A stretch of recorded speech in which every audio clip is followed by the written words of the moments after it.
इस वीडियो में बात करेंगे पाकिस्तानी ग्रूमिंग गैंग्स के बारे में। एलन मस्क की उस पर बात कर रहे हैं। Rape gang scandal. As young as 11 being beaten and raped by multiple men. Grooming and abuse of teenage girls. ये जानेंगे कि इंटरनेशनल मीडिया की उस पर बात करें, जबकि ये केसेस तो कुछ साल पुराने हैं।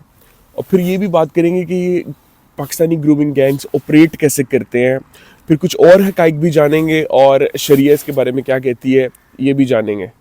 Welcome to my YouTube channel. मैं हूँ प्रोफेसर जडी और मैंने ये चैनल बनाया है टू एजुकेट पीपल, स्पेशली मैं पाकिस्तानी पीपल, क्योंकि हमारी गवर्नमेंट एजुकेशन पे पैसे खर्च नहीं करती। तो बात करेंगे कि पाकिस्तानी ग्रूमिंग गैंग ऑपरेट कैसे करते हैं।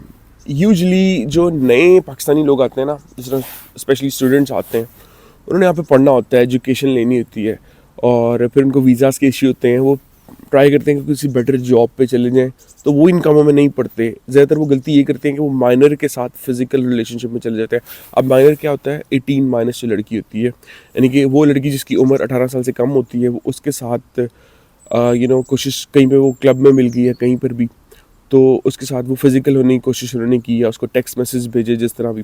लेकिन अगर लड़की ने शिकायत लगा दी, लड़की के पेरेंट्स ने या किसी ने भी सर्कल में से शिकायत लगा दी, तो भाई अथॉरिटीज़ पकड़ लेंगी, क्योंकि यहाँ पर एक कानून के ख़िलाफ़ है। हाँ, यहाँ पर स्कूल्स में जो अंडर 18 लड़के हैं, अंडर 18 लड़कियाँ हैं, वो जिस तरह की मर्ज़ी रिलेशनशिप में रहें। अगर लड़का भी अंडर 18 हो तो कोई प्रॉब्लम नहीं होती, लेकिन अगर लड़का 18+ हो तो प्रॉब्लम बनती है। तो ये चीज़ अगर आप एज ए स्टूडेंट आते हैं यहाँ पर यूके में, तो आपको नहीं करनी चाहिए, इन चीज़ों में पढ़ना ही नहीं चाहिए। अब बात करते हैं ग्रूमिंग गैंग्स की। इसमें कौन से लोग इन्वॉल्व होते हैं? यूजुअली जो लोग ग्रूमिंग गैंग्स में पकड़े गए हैं वो ज़्यादातर पाकिस्तानी थे, जो कि यहाँ पर पैदा हुए थे, ब्रिटिश नेशनल, जिनके पेरेंट्स ने यहाँ पर इमिग्रेशन की थी किसी ज़माने में, वो पाकिस्तानी थे। पाकिस्तानी काफ़ी लोग ड्रग्स के चक्कर में भी पकड़े गए हैं। Recently in October and November में बहुत बड़ा गैंग एक पाकिस्तानी पकड़ा गया है, जो कि ड्रग्स को इंपोर्ट कर रहा था और वो ड्रग्स सेल करते थे ऑल अराउंड यूके, और काफ़ी बदनामी की बात थी पाकिस्तान के लिए। बहरहाल ब्लैक शीप्स।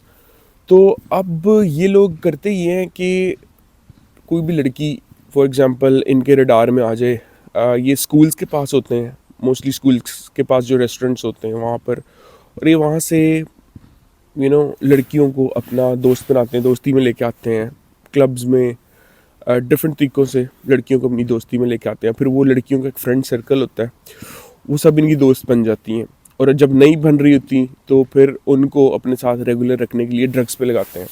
और यहाँ पर जो यंगस्टर हैं, यंग लड़कियाँ भी इवन है, वो ड्रग्स करना या सिगरेट पीना या चर्स पीना, इस तरह की चीज़ों को वो कूल समझते हैं। ये अभी की जनरेशन है, तो वो करते ही हैं कि उनको नशे का आदी बना देते हैं। अब नशे की जब आदी लड़कियां बन जाती हैं तो उनको नशे की ज़रूरत होती है, और फिर उनके लिए फॉर एग्जांपल एक लड़की हो जो नशा नहीं करती, वो जॉब करेगी, वापस आएगी, अपनी फैमिली को टाइम देगी, फ्रेंड्स को टाइम देगी, अपनी जो कोई स्पोर्ट्स में इंटरेस्ट है तो वहाँ पर टाइम देगी, एंड देन इस तरह ज़िंदगी गुजारी होगी। लेकिन जो लड़की नशे की आदी हो जाएगी, उसके लिए जॉब करना मुश्किल हो जाएगी, और क्योंकि जॉब और नशे की आदत ऐसी है कि वो फिर आपको रोज़ पड़ती है, हर हफ्ते पड़ती है, रेगुलर बेसिस पे आपको चाहिए होता है, तो वो आपके वही लड़के प्रोवाइड कर सकते हैं। ठीक है, तो अगर कोई लड़की इजीली नहीं आती तो उनको नशे की तरफ ले जाते हैं।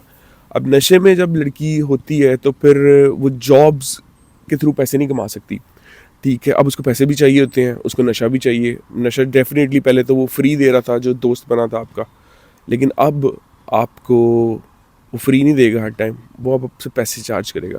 HR मैनेजर्स वो देख लेते हैं कि बंदा नशाई है तो वो हायर भी नहीं करते, उनको पता चल जाता है मोस्टली। और जब ज़्यादा नशा करने लग जाओ तो आपकी शक्ल पे आने लग जाता है। बहरहाल ये लड़कियां, फिर इनको पैसे चाहिए होते हैं, तो फिर ये जो ग्रूमिंग गैंग्स वाले लोग हैं, ये इनको पेशकश करते हैं कि मेरे पास एक क्लाइंट है, तुम उसके साथ टाइम स्पेंड करो तो तुम्हें वो जो तुमने पूरे दिन में 100 पाउंड कमाना है या 80 पाउंड कमाना है, वो तुम्हें 1 घंटे में या 2 घंटे में दे देगा। तो फिर इस तरह से इन लड़कियों को एक्सप्लॉइट किया जाता है। वो लड़कियां पैसों के लिए कर लेती हैं और ये काम चलता रहता है, लेकिन मसला तब बनता है जब आगे से जो जो क्लाइंट होता है, जो इनके साथ टाइम स्पेंड करने के पैसे देना चाहता है, यूजुअली फिजिकल रिलेशनशिप के पैसे देता है, तो वो उसके पास वो जब अब्यूज़ कर देता है इनको, ठीक है, वो लड़की उसके पास गई है और उसने कुछ सेक्सुअल ग्रेटिफिकेशन के लिए, अपने प्लेयर के लिए लड़कियों को मारते हैं, पीटते हैं, अपनी बीवियों को भी मारते पीटते हैं। तो इस तरह का अगर कोई बंदा निकल आए तो फिर मसला बनता है। फिर लड़कियां जो हैं वो पुलिस में कंप्लेन करती हैं और फिर सारी स्टोरी का पता चलता है कि ये सब यहाँ तक बात पहुँची कैसे। जो क्लाइंट्स होते हैं इन लड़कियों के, वो तो यहाँ पर प्रोस्टिट्यूशन लीगल है। आप कहेंगे कि तो वहाँ पर क्यों नहीं जाते? वहाँ पर क्योंकि ब्रॉथल्स होते हैं, प्रोस्टिट्यूशन लीगल होती है, वहाँ पर उनको यंग लड़कियाँ नहीं मिलती। अब ये लड़कियाँ यंग होती हैं और वहाँ पर उन लोगों की सोच होती है कि ब्रॉथल्स की जो लड़कियाँ हैं तो हर एक के साथ जाती होंगी। ये जो नई लड़की आ रही है, ठीक है, नशे की वजह से अंडर 18 है, तो सिर्फ मेरे पास आ रही है। तो कुछ इस तरह की सोच होती है उन लोगों की। तो वो फिर ब्रॉथल्स में नहीं जाते, वो इन लड़कियों को इस्तेमाल करते हैं। और जो क्लाइंट्स होते हैं वो ज़रूरी नहीं है कि सिर्फ पाकिस्तानी हो, वो गोरे भी हैं, वो हर किस्म के लोग होते हैं। इवन के लड़कियां दुबई में भी जाती हैं 10-10 हज़ार पाउंड लेके 6-6 महीने के लिए। एलन मस्क इस पे क्यों बात कर रहा है और असल हकाइक पे भी मैं रोशनी डालता हूँ। अब पाकिस्तानियों को हाईलाइट किया जा रहा है, लेकिन ग्रूमिंग गैंग्स सिर्फ पाकिस्तानी नहीं चलाते, ये गोरे ज़्यादा चलाते हैं। पाकिस्तानी बहुत कम परसेंटेज है और ये अब ऑफिशियली गवर्नमेंट ने भी अनाउंस कर दिया, ठीक है। एलन मस्क इसको इसलिए हाईलाइट कर रहा है क्योंकि वो वाइट सुपरमेसी चाहता है, मुसलमानों को बदनाम करना चाहते हैं। क्योंकि देखो, दुनिया में अगर कोई भी बंदा जाकर, जैसे न्यूजीलैंड में एक बंदा गया था रिसेंटली 2022 में, आई थिंक, उसने जाके मस्जिद में अटैक कर दिया, 50 लोगों को मार दिया था, ठीक है। तो अब ये नहीं कहा कि क्रिश्चियनिटी के खिलाफ नहीं हुए कि क्रिश्चियन सारे बुरे हैं, और होना बनता भी नहीं है क्योंकि वो बंदा पागल था, उसने पागलपना किया, ठीक है।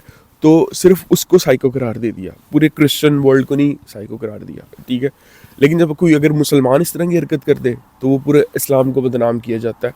तो इसी तरह किया जा रहा है कि मेजॉरिटी जो यहाँ पर गैंग्स हैं जो ये काम करते हैं वो गोरे हैं, ठीक है, रोमेनियन है, ये सब लोग करते हैं। रोमेनियन तो अपनी लड़कियों को की पेपर्स के लिए शादियाँ भी करते हैं, ठीक है। कोई पाकिस्तानी इंडियन हो जिसने यहाँ पर, अब तो रूल्स काफ़ी स्ट्रिक्ट हो गए, लेकिन अगर किसी ने, पहले तो बहुत कॉमन होता था, अगर किसी ने यहाँ पर नेशनैलिटी लेनी होती थी ना, तो रोमेनियन लड़कियाँ यहाँ पे आके रह सकती थी क्योंकि यूके EU का पार्ट था। तो ये रोमेनियन लड़कियाँ 10,000 15,000 पाउंड लेती थी और शादी करती थी और आपको पेपर दिलवाती थी और 5 साल आपके साथ रहती थी। और फिर उन 5 सालों के दौरान इन पैसों के अलावा आपको उनको मंथली बेसिस पे भी खर्चा देना पड़ता था। जरूरी नहीं है कि सिर्फ एज अ क्लाइंट बनाने के लिए, पैसे कमाने के लिए लड़कियों की ग्रूमिंग करते हैं। कुछ लोग अपनी सेक्सुअल ग्रेटिफिकेशन के लिए भी करते हैं। लड़की को नशे पे लगाया, फिर उसको इस्तेमाल किया। तो अगर कोई पाकिस्तानी या मुसलमान ऐसे करते हैं तो शरिया कहती है कि उनके काट दो आगे से, उनकी सेक्सुअल ऑर्गन काट दो आगे से, ये शरिया कहती है। और लोगों के, अवाम के सामने काटो, पब्लिक में काटो, ताकि और बंदा भी कोई इस तरह का काम करने की मत सोचे। तो शरिया का लॉ तो बड़ा सख्त है, लेकिन यहाँ पर शरिया का लॉ जो है वो, क्योंकि ये क्रिश्चियन मेजॉरिटी कंट्री है तो यहाँ पर तो वो नहीं कर सकते। लेकिन पाकिस्तान में किसी अथॉरिटी को सामने आना चाहिए था, पाकिस्तान के प्राइम मिनिस्टर को सामने आना चाहिए था, वो कहना चाहिए था कि पाकिस्तानियों को बदनाम ना करो। पाकिस्तानी प्राइम मिनिस्टर को एक इंटरनेशनल लेवल पे स्टेटमेंट देनी चाहिए थी कि ज़्यादातर लोग, क्योंकि ये जो स्टेटमेंट दी ना, ये अल जज़ीरा ने दी है, ज़्यादातर अल जज़ीरा इस पर बात कर रहा है कि ज़्यादातर लोग गोरे हैं, क्योंकि तो पाकिस्तानियों क्यों बदनाम कर रहे हो। हालांकि अल जज़ीरा कतरी चैनल है, तो कतर के लोग, अरबिक लोग डिफेंड कर रहे हैं क्योंकि वो मुसलमान है। वो जाहिर बात है, दुनिया में कहीं पे मुसलमान बदनाम होंगे तो कोई ना कोई तो डिफेंड करेगा, लेकिन पाकिस्तानी डिफेंड नहीं कर रहे। पाकिस्तान से किसी अथॉरिटी ने डिफेंड नहीं किया। यूँ लगता है कि पाकिस्तानी लावारिस हैं। अभी जब ये न्यूज़ रिसेंटली फैल रही थी तो यहाँ पर यूके में रहते हुए आपको डर लगता था बाहर निकलते हुए, क्योंकि फिर वो स्टीरियोटाइप हो जाता है काम, और फिर वो फील करते हैं कि सभी पाकिस्तानी ऐसे हैं, तो आपको भी उसी नज़र से देखेंगे। पाकिस्तानी अथॉरिटीज़ ने इस पर कोई बात नहीं की, जबकि आकर उनको कहना चाहिए था कि इसमें मेजॉरिटी जो है वो गोरे हैं, ठीक है, वो अपने देसी लोग नहीं हैं। देसी लोगों की बहुत कम परसेंट, 10% से भी कम है जो ये काम करते हैं।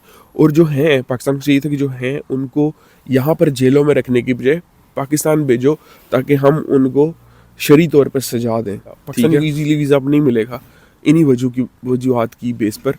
तो बहरहाल ये चीज़ें चलती रहेंगी, और अभी कोई और अपडेट आई then I will talk to you about that as well. So उम्मीद है कि आपको वीडियो अच्छी लगी होगी। लाइक कीजिएगा और सब्सक्राइब कीजिएगा। मिलते हैं किसी दूसरी वीडियो में।